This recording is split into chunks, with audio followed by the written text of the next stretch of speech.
I'm Janeane. This is KUCI 88.9 FM in Irvine, and this is Get the Funk Out. Standing by to join me on today's show is Steve Cederquist. He's going to talk about his story of survival and how he changed his mindset to success. Welcome, Steve. Hey, thank you. Thank you for having me on. Now, a lot of people might know you from HGTV with Flip or Flop, but you have a very interesting backstory of survival. Do you want to just give the listeners a little bit of that, what you've gone through and how you got to where you are? Sure. Basically, I guess it started when I was really young. My parents divorced early. My mom grew up an alcoholic parent. I have two sisters. One's passed away, and my older sister was kind of like more of my mom, because my mom was, she would, God bless her, she took, she provided a roof over our head, but she put herself in some very destructive relationships. She got married to a guy, and he thought nothing of, beating her and beating my younger sister. Well, I'm a younger sister. I call her my younger sister, but that's because she's smaller than me. Right. She's a year older than me, year and like 3 months. So, given that, her name is Carol. So I'll refer to her as that. So he would think nothing of, beating my mom and Carol, and we would, and myself. And then he would have this destructive behavior of doing that and then running away. And then my mom would go chase him. So we'd end up in, Arizona, Arkansas, different places all the time. So I think, I think how that kind of started in my younger years and developed me into being this, having this addictive personality and being, shy. And then I think, it culminated, when I, grew up, and then I became a paper boy. I was seeking attention, like wanting to be loved and cared for. And we talk about this in the book about, how about, like I was a paper boy at 13, and how I befriended most of my clients or my friends, and how this one older man took advantage of that and, molested me. It just messed up stuff, and how we deal with it then. And then I tried, my own, I guess, to heal myself, and, thinking I was okay, could never really hold down a decent relationship. So I did what any dysfunctional person would do. I worked at a bar, and, and it was crazy because, I was very promiscuous, and, I thought I was, what's that song say? Looking for love in all the wrong places. Yes. Yeah. Yeah. And that just added to the disappointment, because you go there and your mindset is like, oh yeah, she's the one. But, you just, wait a minute, I just met her in a bar. You're not thinking that like I think now, Yes. as an older adult. So I decided to try to turn my life around. I decided to go to college. So I put myself in college. I got into business law. And then when I was into class, I met this girl. She was just this beautiful young lady that sat in front of me, and I was infatuated with her. And then we sparked up just a friendship. And then eventually it turned into more than that. You want me to tell the story how that happened? Or Sure. You want me to? Okay. So she was in class, and then I used to drive her home, and she was living with some guy at the time. And then I remember she didn't show up to class, for like 2 weeks. And I was like, oh my God, where did she go? Right. So I'm just thinking, man, I need to figure out where she went. I mean, I can't walk up to this guy's door and be like, hey, I'm looking for your girlfriend. Right. I thought that would be a little weird. So I remember that I had, a year before that, I had went to a Halloween party, and I had a mailman uniform. There's a girl I used to date. Her dad was a mailman. So Funny. I dressed up like a mailman, and I went to the post office, and I got this little special delivery sticker, and I put a couple Very stamps on it. smart, Steve. Hey, you know what? I tried. So I went to the door, knocked on the door, and Yeah. the guy answered, and I'm like, hey, I'm looking for Patricia. And he was like, well, she doesn't live here anymore. And I said, well, I've got a special delivery. And he's like, let me take it. I said, oh, no. Can't let you do that. This is a special delivery. Good. Do you have a forwarding address? And he's like, no, I just know that she moved in with her sister in some trailer park on Lakewood Boulevard in Lakewood. So I went on a mad sea hunt, and would that be considered stalking? I guess it would. No, So, you were doing it out of concern. yeah, there you go. That's better. I like that. Yeah. So I found her, and then we connected. I found her. It took me like 2 days to find her, but I did. And then from there, we got together. We ended up moving in together like a week later. It was just crazy. It just accelerated. It was just a spark there. And then we were hanging around. I mean, I was working. I was doing all the right things, and she was doing things. We were talking about getting married, and then we were hanging around these cops, firemen, and like ambulance people, all these things. And we went to a party, and they were all doing cocaine. And she's like, "Oh, you got to try this." And I'm like, "I've never done drugs in my life." How old were you? I was like 22. Okay. I was like 22 at the time.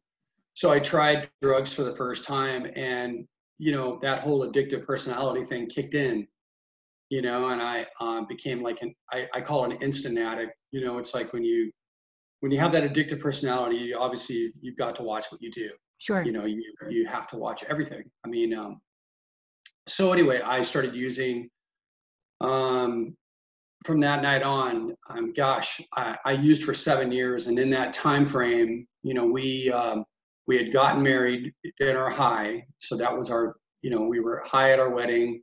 She got pregnant. She stopped while she was pregnant, but I continued. I went from working in a family business to, losing that job. I lost our house eventually. We had another child in between there. So when all said and done, we were 2 kids deep, and she was 8 months pregnant, and we were living in a motel. Oh. So yeah, and I tell you, and then it all came crashing down. I got arrested. The kids got taken away to Orangewood. Eventually kids went into the foster system. I ended up going to jail, and then I'm going to prison. I mean, just crazy, How did you find your way out though of this huge mess? I think my Garden of Gethsemane, I talked about in the book, where I'm going to court. I had been jumped into a gang at the same time while in my drug, state for 7 years.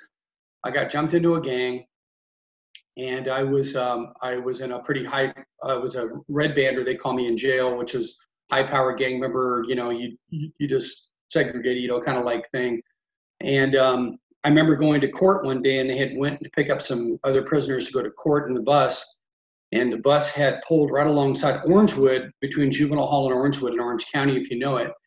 And there was a playground there. And then my little son and my daughter were on that playground, and they were just both like looking down.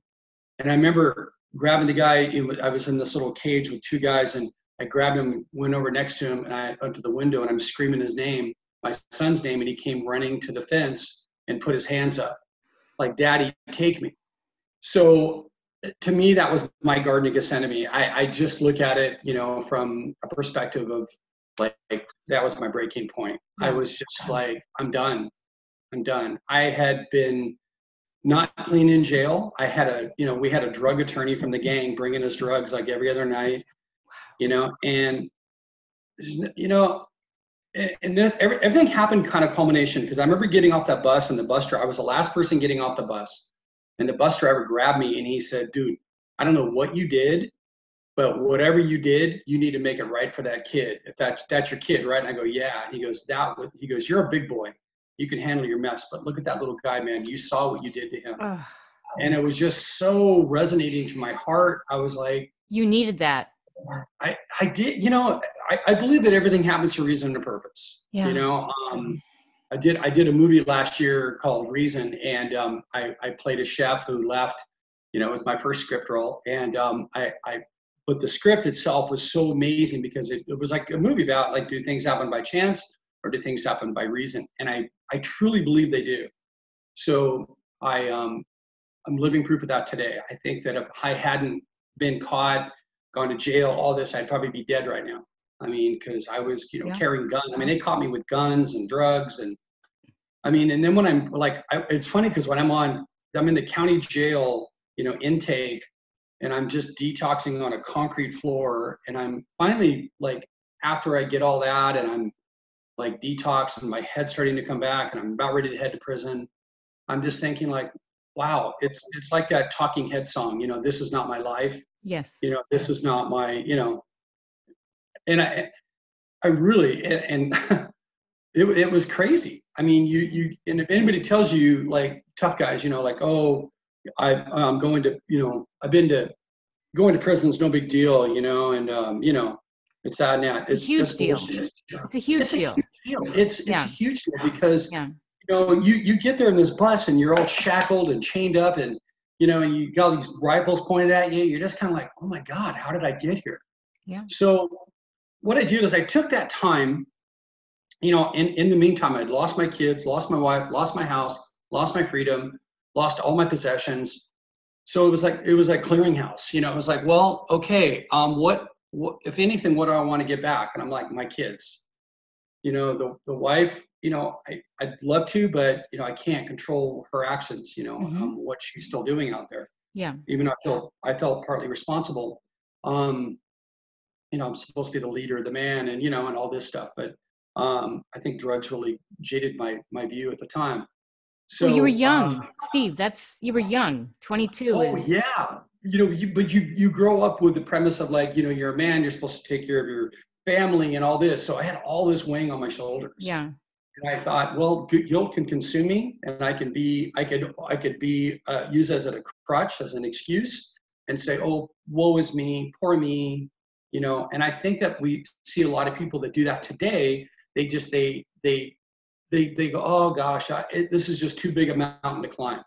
Well, I'm here to tell you that it's not. No matter what's happening in the world, even with all the craziness that's going on today in the world, you have to change your mindset and you have to tell yourself and believe it. So I did that. I got jumped out of the gang, I got a severe beating and got put in hospital for like a week, in jail. Well, that's just what they do. Lucky I didn't die. And then, I was able to go to court, for every hearing for my kids. I was able to, do everything I was supposed to do, to try to, make sure that I was doing the right thing. Yeah. And I went into all these different programs. I think the most rewarding one was I had met this ex-addict. He came in as a volunteer. He came into the church. He was like a counselor, but he didn't Bible thump me and like, oh gosh, but he just told me he was real with me, and we're just like, dude, what's your plans when you get out? I go, well, first thing I'm gonna do, I'm gonna beat the crap out of the guy that's probably sleeping with my wife right now. And he's like, oh, great. So basically you want to give up on your kids again. Really? And you want to go back to jail. Yeah. And I'm like, well, no. And he's like, dude, we need to change that mindset. So, we started like focusing on like, okay, what's the goal? And I said, well, I want to get a job. And he said, there you go. You got to get out, get a place, find a job. So I was able to get a really good job on the inside of jail where I started working for the captain. And then he was able to help me kind of get me into work furlough like 2 months before my release. And so what happened was I was able to do that. I got a job. I was painting apartments for a property management company for $5 an hour, smoking my cigarettes. I had nowhere to live. I had talked a friend into letting me stay in his old camper he had in his backyard. And I would take a shower with a hose, and then once a week I would take the money I made, like at the time motels were, 1994 when I got out, motels were $30. So I would take $30 and go take a nice hot shower, wash all my clothes, kind of get ready for the week. And I remember the guy that I was staying with, Fernando, he'd come out and, he'd be like, I tried to sneak in because I didn't really want to hear him, upset with me. But he was doing the right thing. It was tough love. He'd come back and say, what are you doing? I said, well, I just got off work. He says, you need to find another job. I said, why? He says, dude, you're not going to get your kids back. Get an apartment, get a plate, get a car, all these things you need with $5 an hour. Think about it. So I had met this really amazing couple lady. Actually, I met this lady, Judy and Bill, at a garage sale. I was selling, my dad had lost his company, and I was helping him sell all his stuff out of it. And I remember meeting this lady, and she says, "Hey, we're looking for a warehouse manager in Costa Mesa at a publishing company." And I'm like, "Hey, I can do that."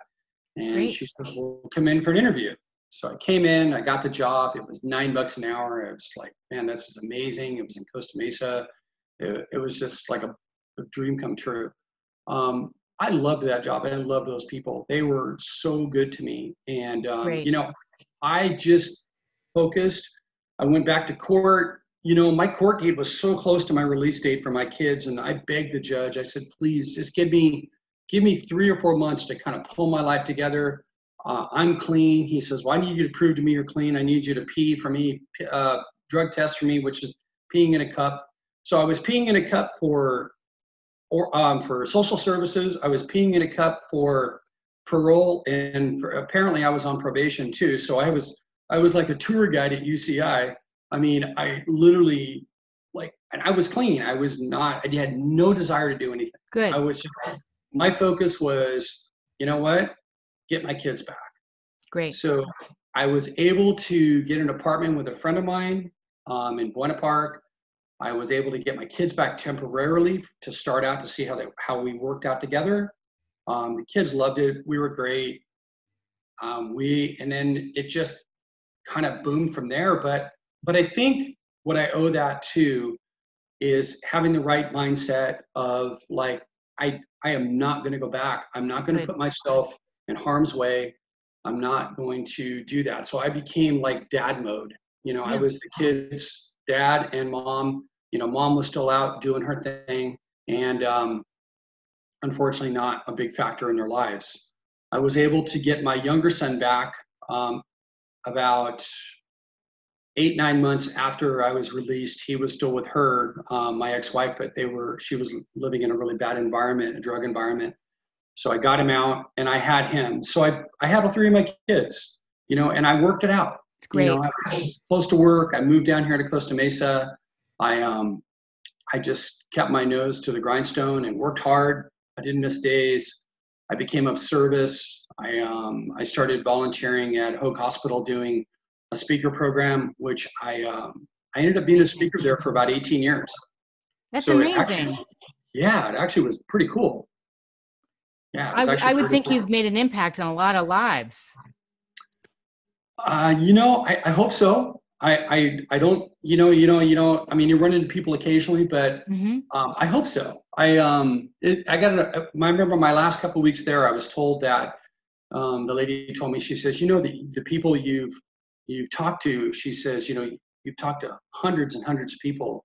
You know that probably 100 have died, have gone out and, you know, used again. And I'm like, oh my gosh, that's so sad. I mean, it's so sad that people, and I've lost so many friends and, you know, workers and, you know, guys, and it's just crazy. I just feel, gosh, I wish I would have had the opportunity to reach them or, you know, do something to try to help them and, you know, spare their life. Yeah.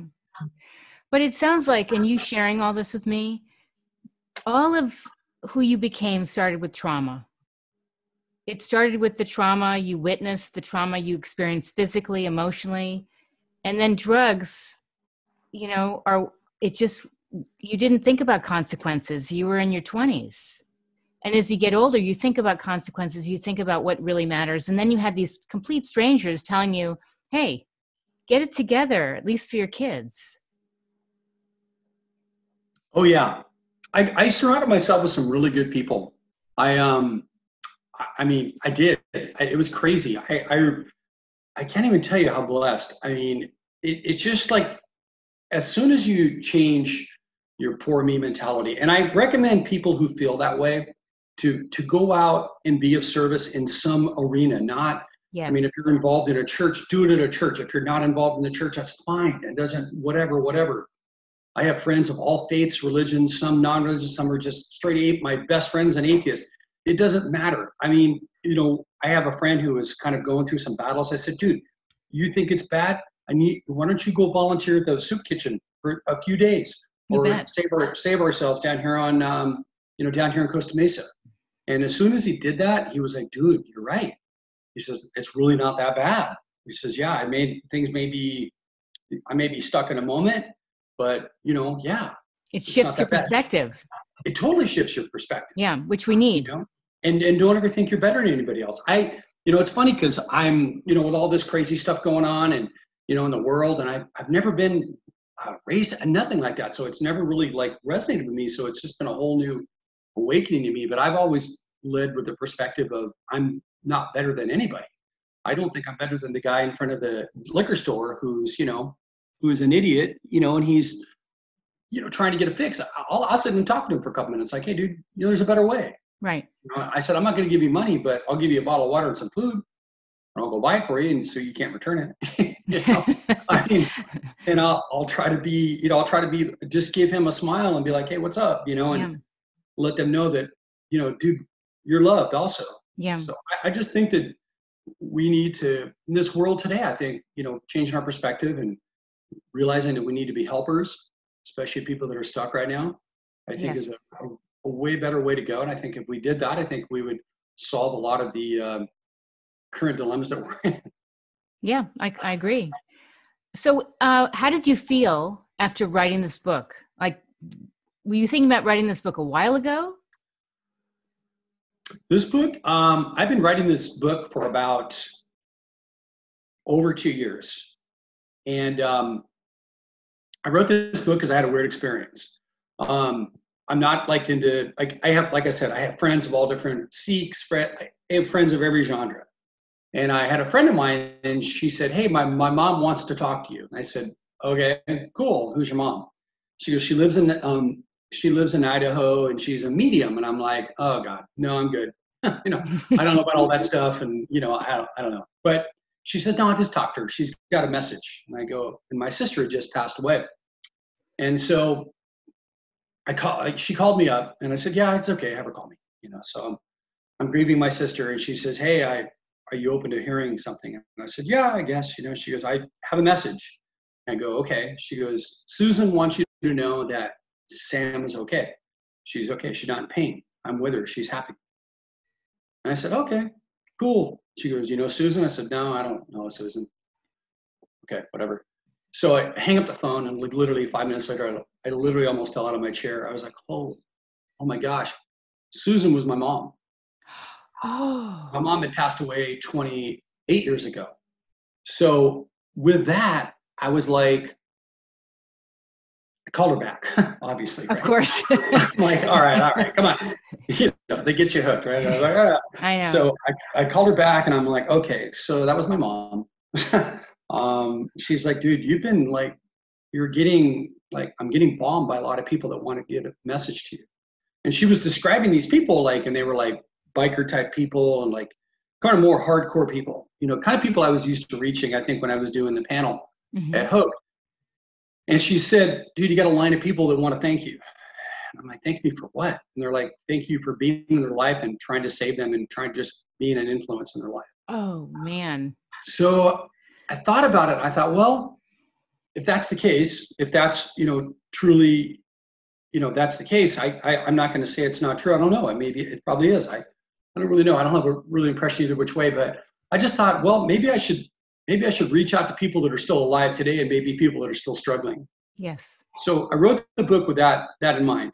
I didn't write it like, oh, me, look at me, and I'm a star, and I'm on TV, and I'm a nobody. I mean, I just feel like I'm just here to help, and that's kind of been my mentality, and that's who I am. And I tell people all the time, I'm like, hey, if you can't afford the book, just email me and I'll send you one. I mean, I don't want it to be like, this isn't a profit thing. I'm trying not to. Right. I'm not trying to profit. I was blessed. I had a business I sold. I owned a huge construction company. I was able to parlay that little one-man show into, 27 trucks and 57 employees later, sold that in 2016. That was a good experience. That was like selling a boat. You ever heard the expression? No. The two best times is when you buy a boat, you're like, oh yeah, look at me on the river. Yeah. And then when you sell it, you're like, oh man, thank God that thing's gone. I mean, that was a lot of work, because you just, I did construction, I did flips, obviously with Tarek, and it was just so draining, So I was able to sell that and make a good profit. So that's why, I wrote the book, and that's why I offered it to people. Like, hey, if you have a need, hit me, email me, tell me your story, talk to me, and so I do that. And I get people that email me, and I get people that call me, and because my number is pretty public, and I don't know, I'll listen to what you have to say. And I think it's great. Yeah. How old are your kids right now, by the way? My daughter is 34. And my son is going to be 30 in September, and I have another son, 28. Yep, and I have 4 grandkids. Yeah, what 2 granddaughters and 2 grandsons. Aww. Yeah, it is amazing. It's cool. I'm just glad I'm around to see it because this. I just turned 60, and I'm, I don't know. People are like, oh man, are you tripping because you're old? I said, no, man, it's been denied by so many people. To get to this point. So each day's a blessing. I'm cool. I'm good. You bet. Where can people find out more about you, Steve? Well, they seem to find me a lot on Google. So, okay. It's funny. I get people that email me every day, and they're like, "Oh, dude, did you?" It's so funny because I get calls sometimes. I literally get phone calls from people like, "Hey, I see you on TV right now," and I'm like, "I know. I got to go. I'm still on TV." I'm just kidding. Oh, that's so funny. I know, it's so funny, but they can find me on Instagram. I'm just my name, Steve Cederquist, or on Facebook, the same name, Steve Cederquist, and Twitter, it's different. It's Cederquist Steve, and just my email, steve.cederquist@gmail.com, and yeah, anybody can reach out to me anytime. I'm always here. Quick question, because we didn't touch on it. HGTV, how did you land that gig? That was funny. I was watching season 1, and I was watching the contractor they had at the time. I don't remember his name. He was a bigger guy, a bald-headed guy, and it was funny because I was looking at his work, and I was like, man, I could do a better job than that. And I was already flipping. Mm-hmm. So I had I thought, well, how can I find them? So I went on Facebook, and I found they had a Facebook account.